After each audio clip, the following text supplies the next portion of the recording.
AIIMS नई दिल्ली व सफदरजंग नई दिल्ली के सीनियर डॉक्टर अब आपके शहर सिवान में डॉक्टर उमेश, नवजात एवं शिशु रोग विशेषज्ञ, चिकित्सा पदाधिकारी, सदर हॉस्पिटल सिवान।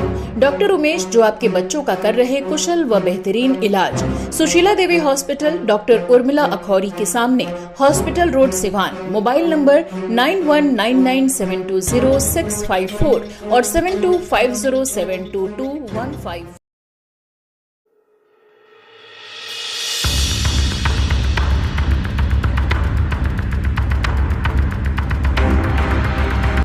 हिना साहब के कार्यालय पे एक प्रेस वार्ता का आयोजन किया गया। इस प्रेस वार्ता में मैनिफेस्टो मतलब कई योजनाएं जो चुनाव जीतने के बाद लागू किया जाएगा निर्दलीय प्रत्याशी हिना साहब के द्वारा, इसको लेकर तमाम यहाँ पे जो समाज के बुद्धिजीवी लोग हैं, डॉक्टर हैं, समाज सेवी हैं, नेता हैं, सभी लोगों ने मिलकर एक मैनिफेस्टो को लॉन्च किया है। तो सुनिए क्या कुछ है। अभी मैनिफेस्टो लॉन्च का ये हमारा प्लान है। हम लोग मैनिफेस्टो लॉन्च करने जा रहे हैं और चुनावी जो अंतिम जो हमारा पड़ाव है वो हम अंतिम पड़ाव पे हैं और हम देख रहे हैं कि हिना साहब के पीछे अभी पूरा सिवान एक साथ उनको सपोर्ट करने के लिए खड़ा है और हम सब इसीलिए इकट्ठा हुए हैं कि उनके जो चुनावी मुद्दे हैं उसको हम जन जन तक पहुंचा पाएँ। तो अभी हम इसलिए एक यहाँ पे एकत्रित हुए हैं और उस बारे में भी बात करेंगे। फिर चुनावी मुद्दे चूँकि बहुत सारे प्रत्याशी हैं जो पहले ही अपना घोषणा कर देते हैं, क्योंकि अभी 2 दिन पहले अब देखा जाए तो चुनाव प्रचार बंद हो जाएगा। जी बिल्कुल होगा, लोगों तक तो बातें तो पहुंची हैं।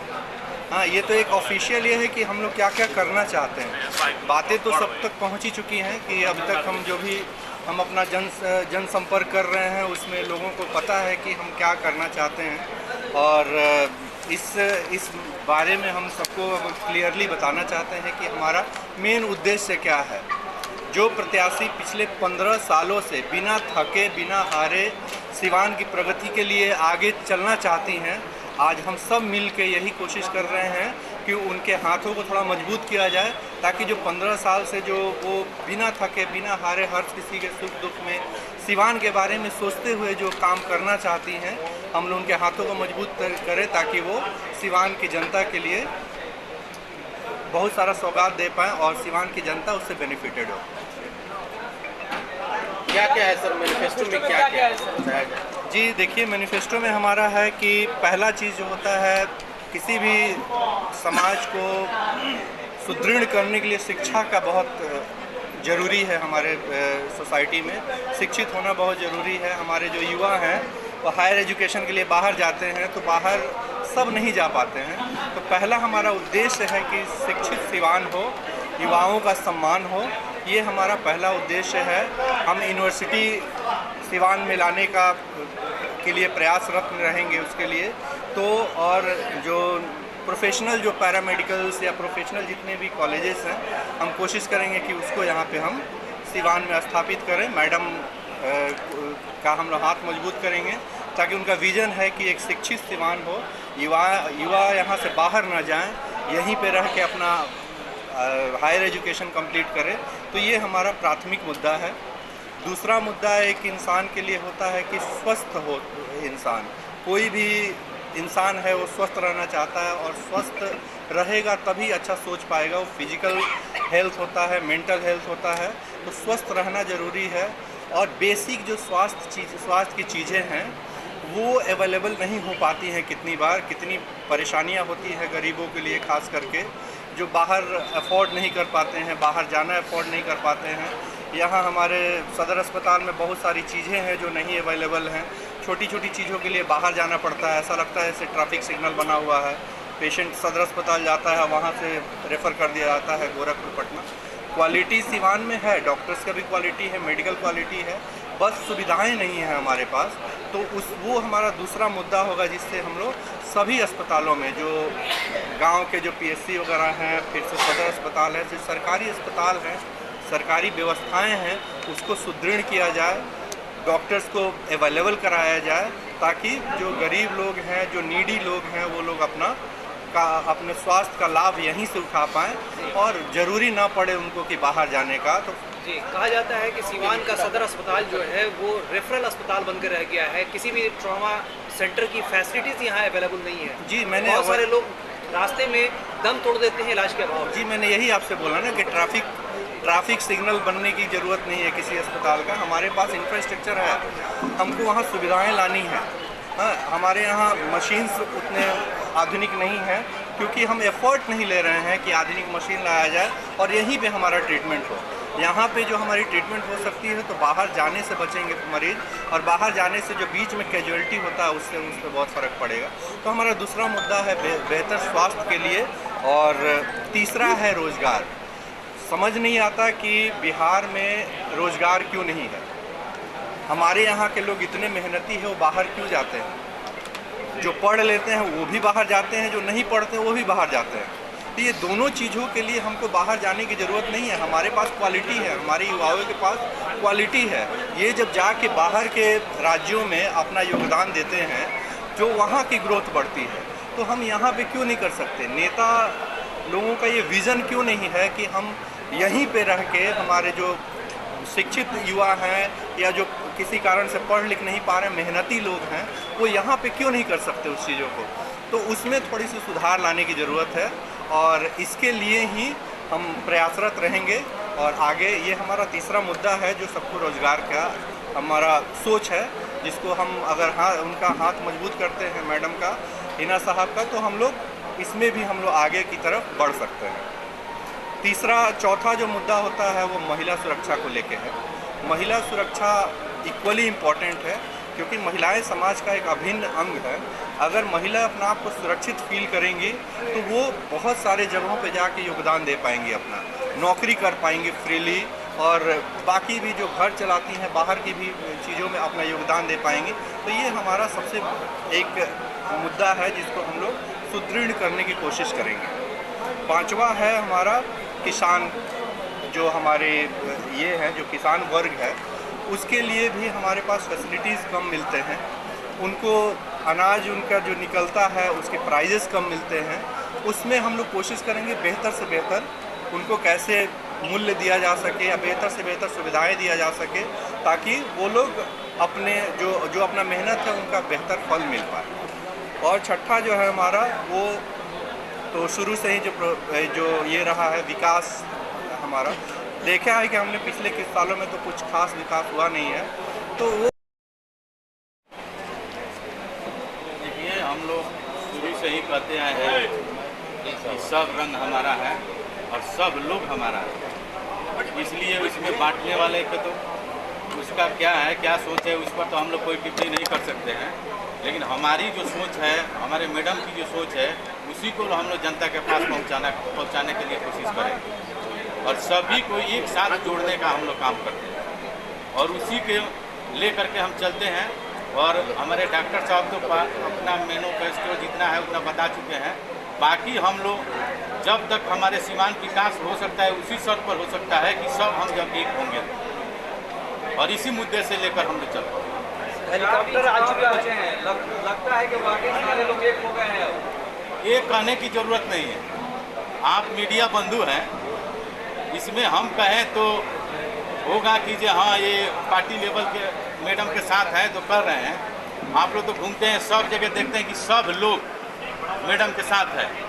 यहाँ जो भी लोग भी है देखिए, सब कास्ट के लोग हैं, सब जाति के हैं, सब धर्म के लोग हैं, इसमें कोई बराबर नहीं। इसलिए हमारा जो मिशन है वो 100% कामयाब है। अच्छा, आज मोदी जी आए हैं, आज मोदी जी के आने के बाद बहुत लोगों का हृदय परिवर्तन होगा।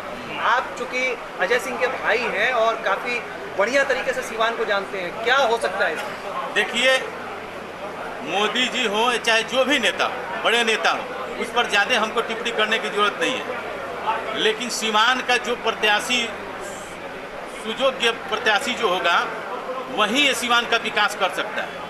और यहाँ का बड़ा नेता कोई भी हो, कोई भी आए, कोई भी जाए, यहाँ जनता किसी से संपर्क नहीं कर पाती। यहाँ प्रत्याशी जो होगा वहीं से अपना मुद्दा रखने का काम करेंगे और वहीं बड़े नेता लोग के पास पहुँचाते हैं। तो यहाँ जनता देख चुकी है कि हमारा सबसे अच्छा सुपीरियर माने प्रत्याशी कौन है, उसमें हिना मैडम है, और लोग इन पर विश्वास कर चुका है। इसलिए सब लोग विश्वास करके और हिना मैडम को जिताने के लिए लगे हुए हैं। एनडीए के चुनाव प्रभारी बनकर सिवान लेसी सिंह आई हुई है, वो प्रेस कॉन्फ्रेंस करके कह रही है कि सभी स्वर्ण जाति के लोग हमारे तरफ हैं और 25 तारीख से पहले सब लोग गोलबंद हो जाएंगे। क्या कहिएगा इसमें? हम कहते हैं कि लेसी सिंह आज को तो नहीं आई है ना जी, हर चुनाव में आती है, लेकिन हमारे यहाँ स्वर्ण समाज के जितने लोग हैं कितना लोग उनसे संपर्क कर पाते हैं। यहाँ जो असली जो हमारा समस्या है वो यह सिवान की समस्या है और सिवान के लोग ही यहाँ का समस्या का निदान करेंगे। बड़े बड़े लोग आ करके बड़े बड़े बात बोल कर जरूर जाते हैं, लेकिन अगर जनता की जरूरत पड़ती है तो बड़े लोग का कहीं पता आता नहीं चलता है। आखिर क्या वजह रही कि स्वर्णों को जोड़ने के लिए प्रेस कॉन्फ्रेंस करना पड़ रहा है?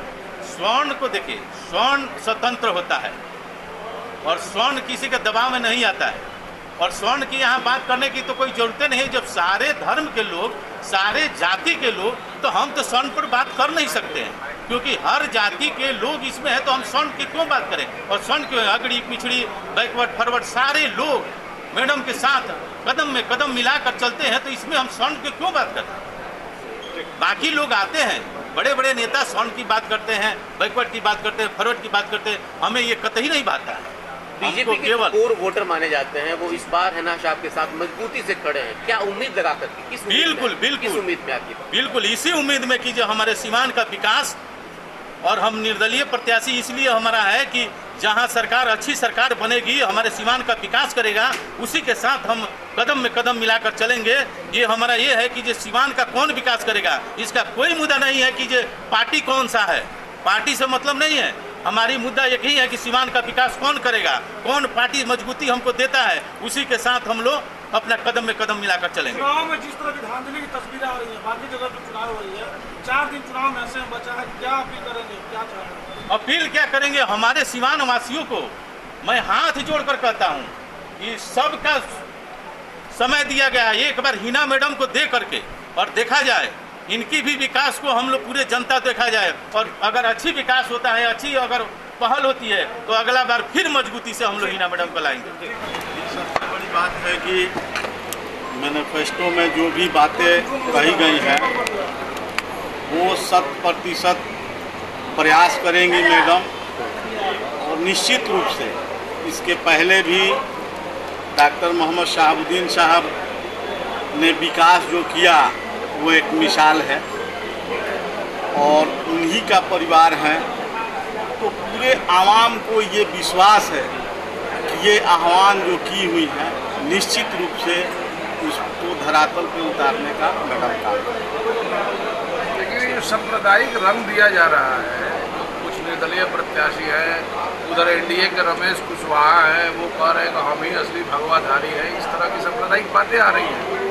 देखिए, असली और नकली की बात नहीं है, आप मीडिया के बंधु हैं, आपको 2004 का भी नामांकन याद होगा। डॉक्टर मोहम्मद शहाबुद्दीन साहब जब नामांकन करने पेरोल पे गए थे तो उस वक्त भी भगवा और टीका सब कुछ था। तो राजनीति में सबका है और सबका रंग है, हिंदुस्तान हमारा हर रंग में रंगा हुआ है। हम होली के मौके पर हिंदू भाई के घर जाते हैं, हिंदू भाई मुसलमान भाई के घर में ईद के मौके पर आते हैं। तो ये असली और नकली की बात नहीं है, ये पोशाक सब लोग इस्तेमाल करते हैं। हम आपके पूजा पाठ में जाते हैं, वो अपने मेरे पूजा पाठ में आते हैं। ये सिवान का खास करके ये बनावट रहा है। अब वो अपनी दवाई बेच रहे हैं, वो अलग बात है, वो दवाई अब चलने वाला नहीं है। इसलिए कि जो गरीबों का मसीहा और गरीबों की बात उठाने वाला, गरीबों की बात सुनने वाला, अमीरों की बात सुनने वाला हैना मैडम में विश्वास रखता है कि हैना मैडम आएंगी तो हमारा सिवान का विकास होगा और सिवान के लोग अमन चैन से रहेंगे। जिस तरह से सभी जाति के लोग गोलबंद हो गए, क्या लग रहा है हिंदू मुस्लिम पे इस बार विकास का नारा भारी पड़ने वाला है? जी बिल्कुल, विकास का नारा भारी पड़ेगा। मैडम का जो भी नारा है वो भारी पड़ रहा है। हर समुदाय के लोग, हर तबके के लोग, ठेला चलाने वाला हो चाहे बिजनेस करने वाला हो, सब लोग एक ही गुण गा रहे हैं कि अब की बार टेम्पू छाप को दिल्ली तक के पहुंचाना है। और ईमानदारी से जब गरीब लोग लग जाते हैं, जो दिल से लोग लग जाते हैं, तो निश्चित रूप से उसको दिल्ली तक पहुंचाने के लिए सब लोग काम कर रहे हैं।